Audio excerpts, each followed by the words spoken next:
We're having this conversation and it's very in depth.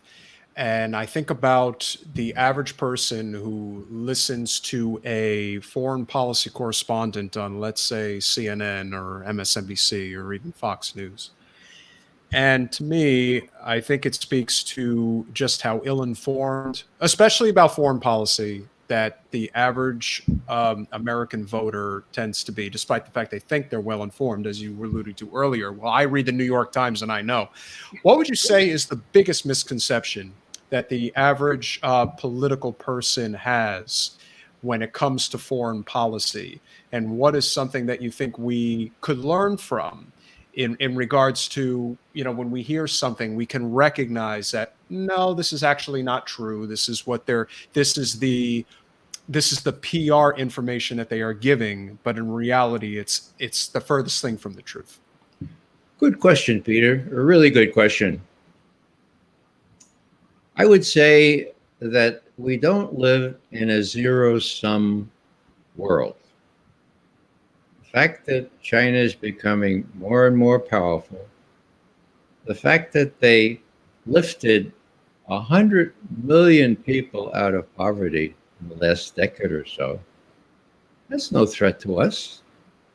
The fact that Russia has recovered now under Putin, after being actually plundered by those Harvard boys that Washington sent into Russia in the 90s after the Soviet Union fell apart, that's not a threat to us either. So this whole zero-sum attitude got to change. The Chinese actually have said this explicitly. It's not a zero-sum. I'm going to give you a little vignette here, which I think speaks to this problem. I have lots of grandchildren, 10 now. And when I was visiting the nursery school of a little grandson, I saw that these little kids were so well behaved, 4 years old, and they're sharing things, and no fights for 2 hours. I couldn't believe it. So I asked the teacher, I said, how do you keep these kids this way? She says, Mr. McGovern, come with me. So we go into her little conference room. She said, please sit down. So I sit down. She says, now, how many chairs do you have around this table? I said, 4. She said, well, how many toys on the table? 2. That's it, Mr. McGovern. So I said, traduisez, s'il vous plaît? What do you mean? She said, we teach them that they have to share. Now, if we don't get it through our noggins at this point in our planet's history, you have to share. You have to cooperate so that our grandchildren have a decent planet to live on. Well, that's crazy if we can't do that. We have to share. And we have to get out of this zero-sum mentality where every advance by the Chinese is something bad for us. Why can't we just live and let live? I mean, what happened to that? What happened to negotiating our differences? We've got to have a whole, what used to be called a metanoia, from the Greek. Nous meaning mind, meta adding force, means turn your mind upside down and stop thinking about hoarding. Stop thinking about taking more than is your share, especially on this planet.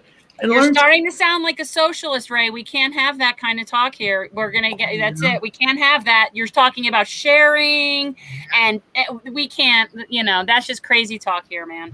I'll add to that because I'm a Catholic, right? But I'm not the kind of Catholic one normally thinks about.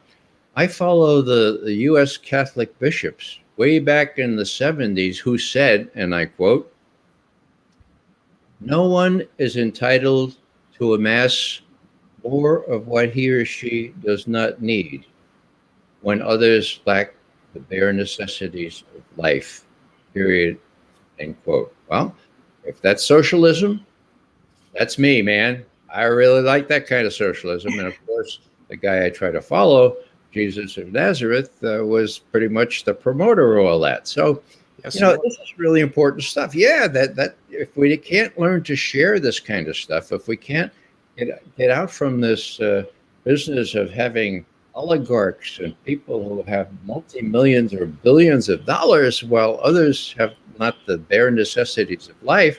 Well, if that's socialism, works really well in Scandinavia, why couldn't it work here? Simple answer, read. Yeah. Thanks for watching. If you want to support our mission to transform politics into service, please like this video, subscribe, follow us on social media, and consider joining our Patreon, where you'll get early access to our interviews as well as other exclusive content. Links are in the description. Peace out.